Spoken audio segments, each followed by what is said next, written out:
Quels ont été les canaux marketing principaux historiquement? Je veux dire, sur les différentes années, au départ, j'imagine que tu avais une partie des gens que tu connaissais, une partie de bouche à oreille.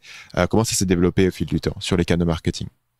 Alors au début, c'est vrai qu'on n'avait tellement pas d'argent qu'en fait on était obligé de complètement bootstrapper et de faire tout seul. Et donc, ce qu'on fait quand on n'a pas d'argent, c'est qu'on essaye les réseaux sociaux. Mais une fois de plus, à l'époque, c'était quand même pas du tout la même chose.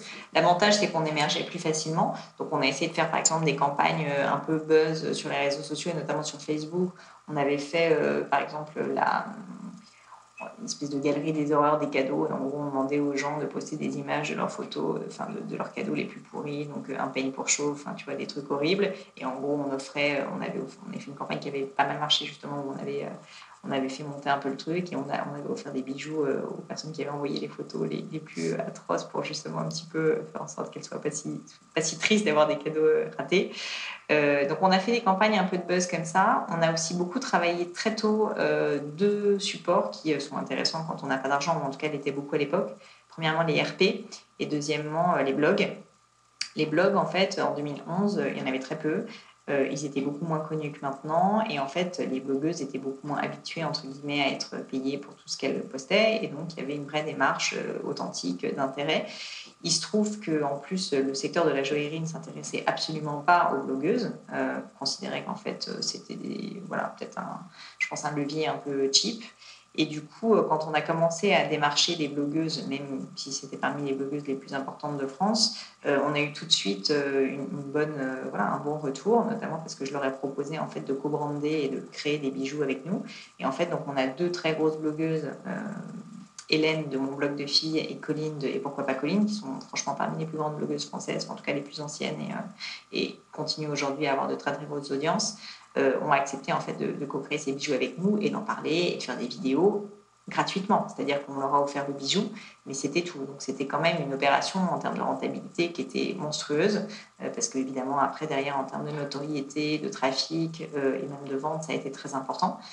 Et l'autre levier qu'on a utilisé, c'était les RP. Et là, c'est assez simple. Donc, les relations presse, c'est que, en fait, j'étais convaincue que, comme on avait vraiment une approche assez différente du secteur de la joaillerie, on pourrait avoir de la presse. Et donc, là, il fallait prendre son bâton de pèlerin et tout simplement essayer de démarcher un maximum de journalistes. Donc, j'envoyais des centaines de mails à des journalistes en leur expliquant notre démarche. Et on a commencé à avoir des beaux papiers. Je me rappelle d'un papier qu'on a eu assez tôt, on l'a eu dès le mois de septembre, donc très très tôt par rapport à l'histoire de la boîte, dans les Échos.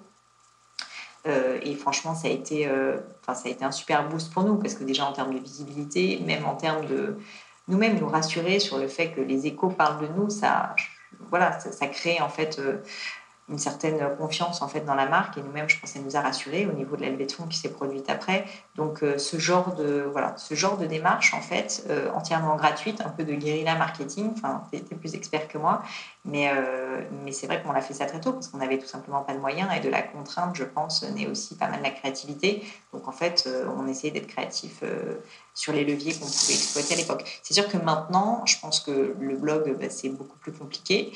L'ERP, ça peut toujours fonctionner. Mais moi, mon point de vue, c'est qu'en fait, il faut toujours essayer d'être créatif. Et c'est pas parce qu'après, tu as de l'argent, tu as levé des fonds, qu'il ne faut pas quand même essayer d'avoir des opérations qui peuvent être très cost-effectives parce que souvent, en fait, justement, c'est les plus créatifs. Donc, on essaie de se forcer à continuer à faire ça.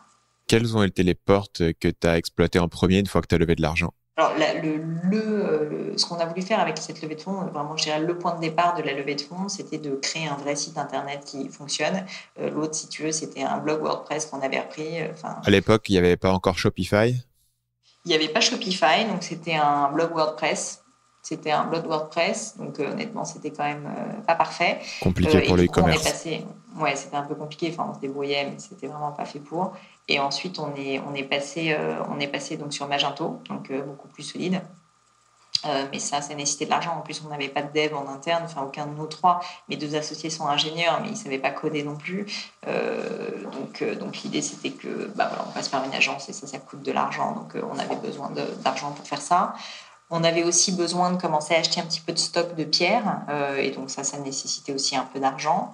On avait envie de dépenser en marketing, on avait envie d'avoir des bureaux, on avait envie de recruter. Donc en fait, c'est vrai que la première levée de fonds, ça a vraiment été une levée de fonds assez structurante pour nous, à la fois au niveau du site, au niveau de l'équipe, donc bureau, etc. Et au niveau du marketing, on a commencé à investir, mais encore très très peu.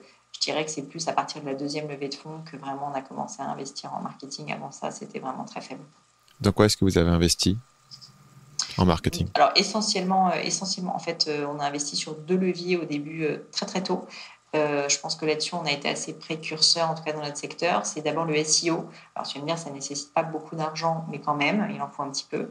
Parce qu'on avait conscience que sur des mots-clés importants et très concurrentiels comme bague de fiançailles, bague diamant, etc., il fallait qu'on soit bien positionné, donc on l'a fait très tôt. Et sur AdWords aussi. Donc en fait, on a essentiellement travaillé à ce moment-là, parce que Facebook Ads n'existait pas à l'époque, il faut quand même le dire, assez tôt en fait. Donc on a commencé à travailler sur AdWords pour essayer de ramener du trafic. Et c'est vrai qu'assez rapidement, ça a décollé parce qu'on avait certains mots-clés qui étaient très pertinents et qui fonctionnaient bien par rapport à notre site. Et du coup, tu disais qu'à l'époque, Facebook Ads n'existait pas quand elle est arrivée. Vous avez tout de suite sauté dessus ou quand vous l'avez adopté? On l'a fait assez tôt. Après, je vais être honnête, on n'a pas été les meilleurs sur tout ce qui est réseaux sociaux. Je pense que là-dessus, on est un petit peu en retard et on y travaille d'ailleurs énormément pour renverser la vapeur. Mais oui, on est quand même passé dessus assez rapidement. Après, c'est vrai que la joaillerie, c'est un secteur qui est très particulier parce que les gens n'achètent pas des bijoux sur un coup de tête. Ils achètent des bijoux après des mois de maturation, si tu veux, après des mois où ils se disent « Ah, est-ce que je l'achète pas ?» On a un panier moyen qui est à 1 000 €. C'est très particulier, en fait, comme segment. En plus, on a en général un tunnel d'achat qui est particulier parce qu'on a la femme qui est prescriptrice, qui va aller sur notre site, qui va adorer ce qu'on fait, etc. Et en fait, c'est l'homme qui achète. Donc, en fait, c'est vraiment une démarche qui est faite à deux. Du coup, là, d'ailleurs, le tracking est assez compliqué parce qu'en fait, on a, si tu veux, 70% de notre trafic qui est féminin sur notre site et 70% de nos conversions qui sont masculines, qui ne sont pas faites du même ordinateur, donc c'est complexe. Et du coup, c'est vrai que sur Facebook, on avait un peu peur que ça soit du push qui soit peut-être pas forcément... le côté très héroïste de Facebook avec du push et je pense adapté à de l'achat d'impulsion, ce qui n'est absolument pas le cas en fait de nos produits qui sont en général pas des achats d'impulsion. Donc c'est vrai qu'on avait un peu un a priori négatif. Donc je pense que c'est pour ça qu'on s'y est mis tôt, mais qu'on l'a pas poussé tôt. Et en fait, c'est en voyant des résultats plutôt positifs qu'on a continué à investir dessus et qu'on continue à le faire aujourd'hui et Instagram aussi, etc. Donc aujourd'hui, ça, c'est quelque chose qu'on fait. Après, nous, on est assez convaincus qu'en fait, dans notre tunnel d'achat, en fait, il faut beaucoup de points d'étape et c'est pas un seul point en fait qui va faire la conversion.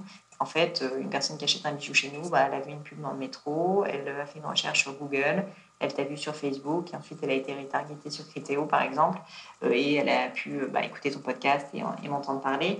Et c'est vraiment ça, en fait, qui va faire que quand elle a une envie d'un bijou, elle va penser à nous. Beaucoup plus que juste, elle a vu une jolie pub d'une bague à 1 000 € et elle va se décider de l'acheter. Salut, c'est Stan, j'espère que vous avez apprécié cet extrait du podcast Marketing Mania. Bien sûr, vous pouvez retrouver l'ensemble des épisodes du podcast, y compris les instructions sur comment vous abonner sur l'application Apple Podcast ou sur votre téléphone Android en vous rendant sur mon site à l'adresse marketingmania.fr/podcast. Je vous ai mis le lien dans la description de cette vidéo.